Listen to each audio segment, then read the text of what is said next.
If there's a question that comes up, just ask, whatever it is, and never feel like shy about asking something that you think, oh, maybe it's too silly. Everyone knows the answer to this. Ask away, because someone else most likely also doesn't know the answer, and not only that, it can lead to discussions, like you see in this chat, in this Twitch stream here. Someone will ask a question, and then we're on like a 20-minute detour that covers a whole range of topics that might not actually be what they asked, but like everything else included. Um, so yeah, never feel afraid to ask questions. Once again, as an animator, that's going to be one of your most powerful tools, is the ability to just ask questions and be to open that communication. Now, the one thing I will say, just kind of a broad note on asking questions, there is only, I would say, 2 times that you kind of want to not ask questions. The first is if you weren't paying attention to begin with. So, for example, if you're in a class, especially in a classroom setting, and the mentor is talking about all of this concepts, and maybe let's say they're talking about overlap, and they're covering, okay, this is how I do overlap, I'll do this and that. And then afterwards you go, wait, sorry, I wasn't paying attention. Can you repeat that? Especially in a classroom environment or a studio environment, when you've got a bunch of other people around you, suddenly you're wasting everyone's time. You should be paying attention right from the start, unless you have a really good reason, like maybe someone was in an emergency and you were on your phone trying to figure out what's happening. You should be paying attention. If you weren't, ask for notes later. Ask for people to share their notes. Don't waste everyone else's time to have the person repeat the same information, especially in a studio environment. The directors, they're very, very busy. So we don't want to just keep having them repeat the same information. The second time that, and I don't even know how to say it, it's like, it's not okay to ask questions. I don't like that way of saying it.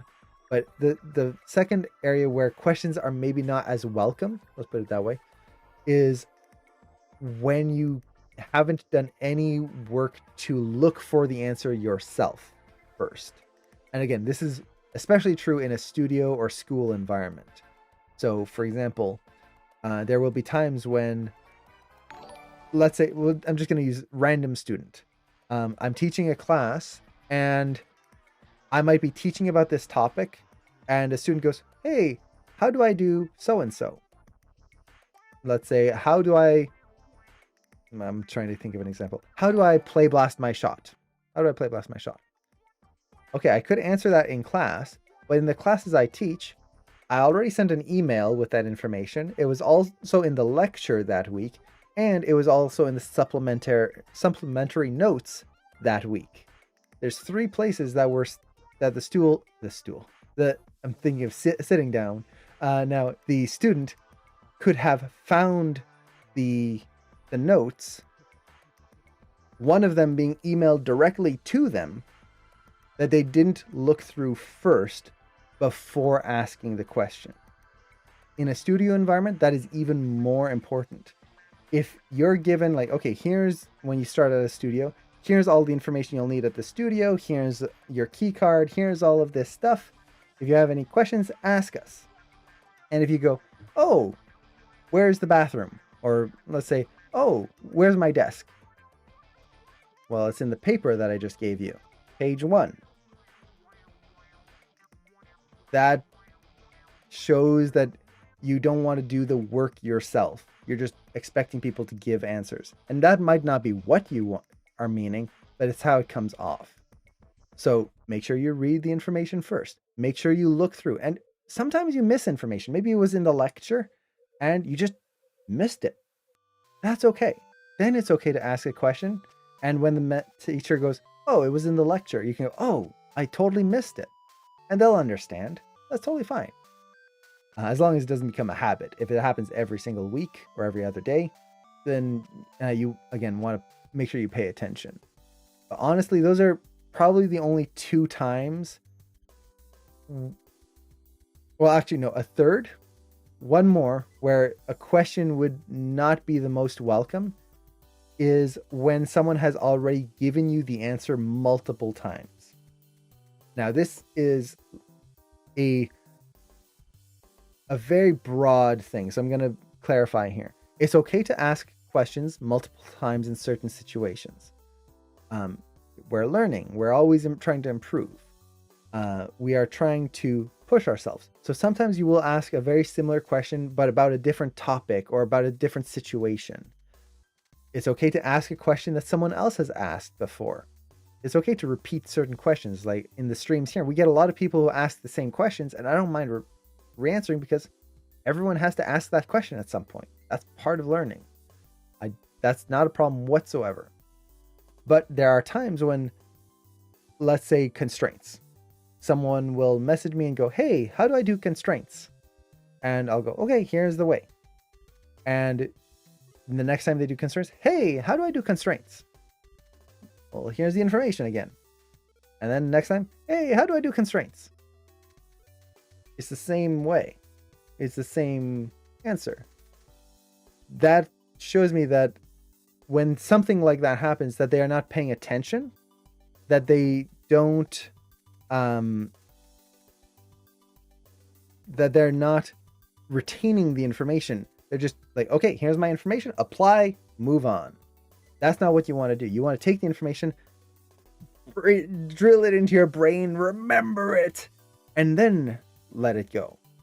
You don't just kind of blindly apply, move on. Apply, move on. We're not working in a like factory line where it's just like turn off your brain and do this thing. We have to think. We have to apply this information. So if someone gives you the information, try to remember it. And if you have to ask again, try to at least remember that, oh, they already sent me that. Let me check the last email. That helps a lot. And especially, again, a studio environment, if you're going to your supervisor and asking them the same question every single time, there's no different situation, it's just the same question over and over, they get tired of it. And they're not going to want to deal with that. Because as animators, we should be active in what we do. We can't just coast through. Now, I will honestly say I haven't had that many people do that. So it's not that often, but just be careful. And yeah, in terms of the dailies, yeah, sometimes I'll repeat the same information like 5 or 6 times during one of the dailies. But usually it's everyone's asking that question, or like, let's say I'm looking at 5 walk cycles that time. Everyone might end up having that same mistake, which means I have to repeat it for everyone because everyone deserves that information themselves. Especially if they weren't able to watch the other critiques. Now, if this would be different if, let's say I was in a big room and I was giving critiques live, and let's say I'm giving a note to everyone's in class 1, everyone's doing a vanilla walk, and I look at the first person shot and go, okay, let's take a look at a vanilla walk, and oh, the spacing on the foot here, you should do it this way and there should be this specific arc. Okay, you give that note. Move on to the next one. Oh, your foot has the same issue as person A's foot. Do the same thing. And if they go, oh, sorry, I wasn't paying attention. You should have been paying attention. If I go to person C and go, hey, you've got the same issue with the foot. Oh, sorry, I wasn't paying attention either. If you're live in the room, pay attention. You should be there. Online, especially for the dailies that I teach, people are there for hours. I don't expect you to sit there all day listening to every single word I say. You can walk out, you can grab lunch, you can take a nap. Come back when your time is ready. I don't know if you were there or not, so I will try to repeat it if I have to, because I want to make sure that no one misses out. So again, it's all context related, but those would be the 3 areas where asking questions is not the best moment. Aside from that, ask questions. And honestly, it really comes down to pay attention and do the work yourself first. Make sure that you're doing some level of research and looking for an answer. I hope that helps. I feel like that was kind of just a long winding rant.